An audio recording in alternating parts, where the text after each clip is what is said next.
Good morning.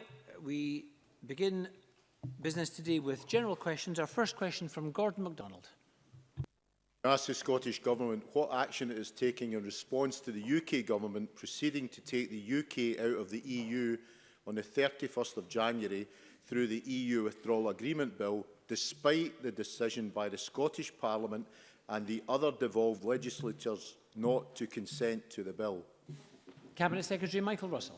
Thank you, Presiding Officer. It is a real source of sadness and regret on this, the last full day in the EU for Scotland at this time, that Scotland will be taken out of the EU by the UK Government, despite there being no democratic mandate for withdrawal in Scotland. Given their track record, the Scottish Government did not expect the UK Government to respect the views of this Parliament on the Withdrawal Agreement Bill, but it should be noted that for the first time since devolution, the UK Government has ignored the express views of all three devolved legislatures with regard to a bill which does require consent. In any sensibly run normal country, that unprecedented display of both discontent and solidarity should have had some impact. In the UK system, it has none. The actions of the UK Government are a further demonstration that they have never seen, and I suspect will never see, the United Kingdom as a partnership of equals.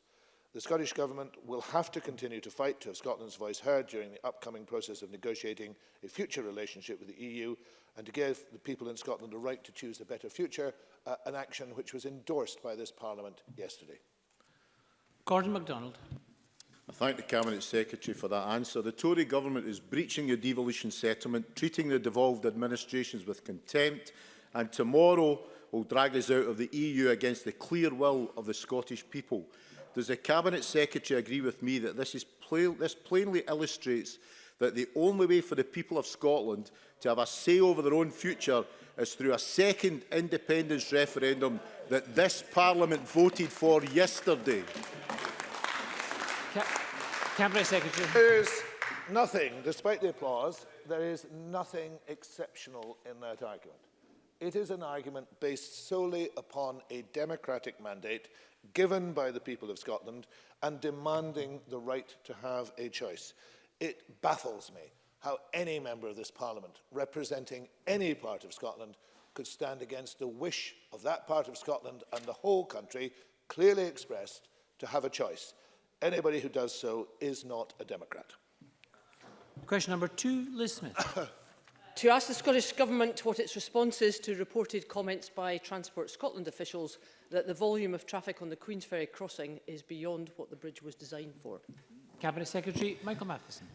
Close to 80,000 vehicles have been using the Queensferry crossing every day since 2017. This demand is less than the capacity, however. As we all know, demand for travel varies throughout the day, and that is what we see on the crossing at peak times. Transport Scotland is undertaking an evaluation of the fourth replacement crossing project in line with the Stripe guidelines. This will consider the impact of the scheme by comparing conditions 1 year after and 3 years after motorway regulations come into force. And we expect to receive the first of these reports in the spring of this year. This will help inform future decision-making in relation to the fourth replacement crossing. Liz Smith. Could I thank the Cabinet Secretary for his response? He knows that on the 28th of November we had an exchange in this same session about the very serious concerns that many of my constituents have about the very substantial congestion, particularly on the Fife side of the Queensferry crossing and the approach roads. I've tried very hard to get a meeting with the Cabinet Secretary, but I understand that can't take place to April. But in the reply he said on the 28th of November there would have been a meeting in January by which time he would be better informed about the issues on congestion. Could he update the Chamber on exactly what was formed? Cabinet Secretary. Presiding Officer, I look forward to the meeting I have with the member in the coming weeks. The discussion took place between the operating company, between Transport Scotland and the Fife Council, to look at a range of issues, which was apparently a very productive meeting, and there's a range of actions which we'll take away from that to look at what further measures can be put in place, working in partnership with Fife Council and our transport partners in order to make sure they address some of the issues around congestion. However, as is often the case at peak times with structures such as the Queensferry crossing, there will be periods of congestion when traffic volumes are at their highest levels. That may continue to be the case going forward, but further measures are being looked at in terms of helping to improve the mode shift to public transport to encourage more people to make use of public transport provision across the Forth. Annabel Ewing. Thank you, Presiding Officer. And I note the Cabinet Secretary's helpful clarification that the Queensferry crossing is not operating at beyond capacity. But given the need to look at increased demand for park and ride services, can the Cabinet Secretary outline what steps can be taken to make better use of the benefits of the public transport corridor across the Forth Road Bridge? Cabinet Secretary. Presiding Officer, the member is right. It's factually wrong to say that the bridge is at capacity, and that was not stated by officials, and it was misreported in the press at the time. But evidence today does show that the public transport strategy is succeeding. It has been developed with Transport Scotland in collaboration with bus operators, the City of Edinburgh Council, Fife Council and Sestrans. Going forward, Transport Scotland will also be using its role as chair of the multi-agency Forth Bridges Forum to support schemes and measures to encourage an increase in cross-Forth active travel and sustainable public transport. As a member will also be aware, we have made a commitment to significantly invest in bus prioritisation, over £500 million, the biggest investment ever in this Parliament, to help to support greater prioritisation of bus services and to encourage modal shift onto more sustainable forms of transport in the form of bus use. We'll also be working with councils right across the country to make sure that we maximise the benefit of this investment, and I would expect Fife and Edinburgh councils to get benefits from this as they develop proposals that would meet the requirements set out within the Bus Improvement Partnership Programme. Alec Rowley. The Queensferry crossing was welcomed by everybody in Fife, and it is welcome, but it is a fact, not just at peak times, that the bridge just clogs up, and it's difficult to see why that is. So we do need to fix that and understand that. But also, many people in Fife tell me that they cannot afford to use the railway. So the cost is going up so much that people are being excluded. So we really need a coherent, joined-up public transport proposal for Fife. And I have asked them for a meeting to discuss this. Cabinet Secretary. No doubt I'll have a meeting with the member in due course. The member may also be aware that we'll be publishing the National Transport Strategy next week, which will set out the priorities that we'll be taking forward in order to help to improve transportation right across the country, including places such as Fife. The member will be aware that the purpose of the Queensferry crossing was to replace and to provide a more resilient, reliable crossing rather than increase capacity across the Forth estuary itself, rather than simply actually having an ever-increasing volume of traffic travelling over the bridge in itself. So that's why the public transport strategy, which is associated with it, is key to helping to alleviate some of that pressure. And the success we're having with that is going to be central to making sure we manage those demands going forward in the years ahead. And Neil Findlay. The bridge might not be at capacity, but it is often very slow for commuters coming from West Lothian and other areas. If the lesson from the bridge is that if you build it, people will come, if we apply that to road building, why is it that the government is building yet more and more major roads at a time when we should be addressing climate change? Cabinet Secretary. So the member fundamentally misunderstands the purpose of the Queensferry crossing. It was not to increase capacity, it was to provide a more resilient, reliable crossing across the Forth. And that's exactly what it did in its replacement of the Forth Bridge. But of course, the Forth Bridge is a public transport corridor. That's proving to be successful in terms of the increasing use of that corridor for public transport, and we want to make sure we build on that in the weeks and months ahead. Thank you. Question 3, Willie Coffey. Thank you. To ask the Scottish Government what plans it has in place to ensure that Scotland remains part of the digital economy in Europe post-Brexit. Minister Kate Forbes. Well, Scotland's digital and financial tech sectors are among the fastest growing in our economy. And just this week, Scotland's fintech community achieved European recognition as a centre of excellence, the first in the UK and only the third in Europe. So we deeply regret the UK government's decision to remove us from the digital single market, one of the largest of its kind in the world, with potentially grave economic consequences. We'll continue to work hard to influence the UK negotiating position to ensure that businesses have the closest possible alignment and access to the digital single market. And Derek Mackay, to that end, recently wrote to all new EU commissioners, making clear our commitment to Europe and our willingness to remain aligned to EU values and rules. Willie Coffey. I thank the Minister for that answer. She will be aware of the value of the digital single market and economy in Europe, worth an estimated €400 billion per year. How can she make sure that Scotland does keep connected digitally to Europe to ensure that we at least keep pace with digital developments in Europe as we move forward?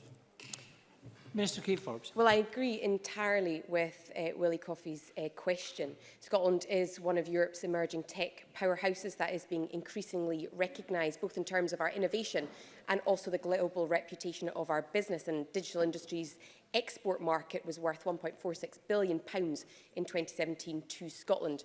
So it's essentially from our perspective that trade continues with minimum disruption to ensure our digital economy continues to grow and thrive. And we'll do everything possible to support our tech community and to ensure they have access to the European market. Question number 4, Linda Fabiani. To ask the Scottish Government what involvement it has in UK-EU talks. Cabinet Secretary Michael Russell. Presiding Officer, at the start of the Article 50 negotiations, the UK Government committed to involving the devolved governments in the preparation of the UK negotiating position. It has, however, failed to honour the terms of reference that it signed up to for the Joint Ministerial Committee European negotiations, a point I made clear at the last JMC-EN meeting in Cardiff on Tuesday. Those terms of reference specifically say that the governments of the UK should work collaboratively to agree objectives for the Articles 50 negotiations, and that the devolved governments alongside the UK government should provide oversight of the negotiations to ensure as far as possible that agreed outcomes were secured. In the last few days, we have received suggestions from the UK government for a new set of arrangements, which we will, of course, look at on their merits. They lean very heavily on proposals I made at the January meeting. I will give more detail of that this afternoon in my statement. Linda Fabiani. Can I thank the Cabinet Secretary for that answer? I understand that already the Crown Protectorates, such as Jersey, Guernsey and Isle of Man, are, by their agreement, having greater involvement than Scotland does.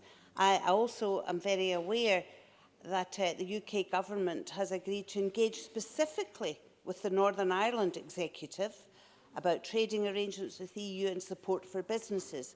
And I wonder if they intend to give that same courtesy to Scotland. Cabinet Secretary. Presiding Officer, there are two parts to this. The first part would be to agree a structure in which there could be any meaningful involvement, and that would have to depend, of course, upon mutual recognition of mandates. The second part is whether the UK Government would observe the requirements of such a structure, because there is a structure in place in the JMC-EN, but it has not been operated by the UK Government in the way to which they were committed in writing. So I am very open to a discussion of respective mandates, as I shall say this afternoon. I am open to a process to being established, and we put a proposal on the table which is being discussed. But it would depend upon the UK Government doing what they say they will do. So far, that has not happened. Question number 5, Shona Robertson. To ask the Scottish Government what plans it has to review the disclosure scheme for domestic abuse, Clare's Law, to ensure that people deemed at risk are protected. Cabinet Secretary Hamza Youssef. The disclosure scheme for domestic abuse has been fully operational across Scotland since the 1st of October 2015. The scheme provides a person with the right to ask police about a partner's background if they suspect they have a history of domestic abuse and believe they may be at risk of harm. Each case is considered carefully by Police Scotland and other agencies to determine whether a disclosure is lawful, is necessary and proportionate to protect the individual from their partner. The scheme receives a substantial number of applications. Last year, 2,401 applications were received. That's a 61% increase on applications received the previous year. A formal evaluation of the scheme will be carried out later this year by Glasgow Caledonian University in partnership with Police Scotland, following a successful grant bid by the Scottish Institute of Policy Research. Shona Robertson. I have constituents who have been victims of abuse now facing the traumatic experience of possibly being dragged through the courts as their abusers use the tactic of counter-accusations to prolong their harassment. Does the Cabinet Secretary agree with me that protections need to be put in place to ensure that this type of judicial abuse is highlighted and taken into consideration when recommendations are made to the Procurator Fiscal? Cabinet Secretary. Well, can I thank Shona Robertson for raising what is an incredibly important point. I've met with many organisations that work with survivors of domestic abuse who often raise with me how the judicial processes, or indeed the justice system more generally, is being used by perpetrators of domestic abuse to continue their control over survivors of domestic abuse. And it's something we're very aware of, very alert of, and taking action on as well. Can I say how sorry I am to hear that of her constituent circumstances? There is a joint protocol that exists between Police Scotland and the Crown Office and Procurator Fiscal. It states that Police Scotland must thoroughly investigate the full circumstances of an incident to identify and report the principal perpetrator to the Procurator Fiscal. In addition, I'm advised that specialist training by Police Scotland supports officers to identify such perpetrators' tactics and protect victims from spurious counter-allegations. If, of course, the member wishes to give me more details of our constituents' cases, of course, I'd be more than happy to meet with her. Liam Kerr. The Chartered Institute of Housing has highlighted the challenge facing social landlords on how to manage situations where both a victim and a perpetrator of domestic abuse are on the tenancy agreement. So can I ask what the Scottish Government, what steps have been taken to ensure the experience of abuse or violence doesn't lead to someone losing their tenancy? Cabinet Secretary. I will, of course, look at those matters. Again, these are matters that have been raised previously by organisations such as Scottish Women's Aid and so on, and they are matters that we absolutely take seriously. The member may well be aware the First Minister set out in October the Scottish Government will bring forward legislation in the final year of this Parliament to introduce protective orders. They will can have the ability to remove a suspected perpetrator of domestic abuse from a home they share with a person at risk for a period of time. But the points that he makes about ensuring that tenancy then doesn't get lost when those protective orders for the person that remains in the home, I think are very important points indeed, and I thank him for raising them. And of course, I'll look at the detail before we bring the legislation to this Parliament. And Kenneth Gibson. Thank you, Presiding Officer. Can the Justice Secretary advise the Chamber as to the timetable for introducing the protective orders which he has just mentioned, whereby victims of domestic violence rather than perpetrators will be able to retain their homes as announced by the First Minister last October? Cabinet Secretary. Forgive me, I may have just answered that question in the question before, but the legislation is due to come forward to this Parliament to be introduced in the final year of this Parliament. So the working is being done. There are a number of important issues to make sure that there's not any unintended consequences, just as the question previous to me asked. But these protective orders will ultimately give real protection, safeguarding and security to, unfortunately, many a survivor of domestic abuse who finds himself unable to be protected because of the risk of homelessness. Thank you. Question number 6, John Finney. Thank you, Presiding Officer. To ask the Scottish Government what plans it has for improving rail infrastructure in the Highlands. Cabinet Secretary Michael Matheson. The recent £57 million Highland mainline investment has delivered performance and resilience improvements, and by May 2020 there will be around a 10-minute journey time saving between Inverness and the Central Belt. The £330 million Aberdeen to Inverness project has delivered a new station at Forres and a half-hourly service between Aberdeen and Inverurie. Additional services between Inverness and Elgin are planned for May 2020. Looking forward, the second Strategic Transport Projects Review is currently underway to identify the transport investment priorities for the next 20 years and will include Scotland's rail network. John Finney. I thank the Cabinet Secretary for that response. Of course, it's at odds, Cabinet Secretary, with the Inverness City region deal, which makes no mention of rail, no mention of trains, but actually has 64 million for the so-called West Link and 109 million for the so-called East Link. A modest passing loop at Lentron would increase capacity not only to the west, but also to the north, and it would obviate the need for that ridiculous flyover that's proposed at the south side of the Keswick Bridge. When is the Scottish Government going to prioritise public transport?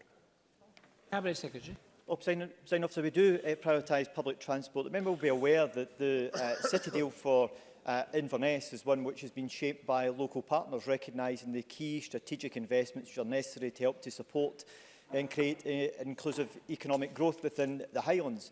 And there is no doubt in my mind that providing the right type of road infrastructure is critical to helping to make sure we do that in the Highlands. Alongside that, investing in such as I have just outlined, £330 million being invested in the line between Inverness and Aberdeen, and the nearly £60 million on the Highland main line. And as I've also set out, we will also look at the STPR2 process for further strategic investments, including into rail, which will include the Highlands main line, to make sure that we continue to invest in our public transport in the way in which we have in recent years. Thank you very much, and that concludes general questions.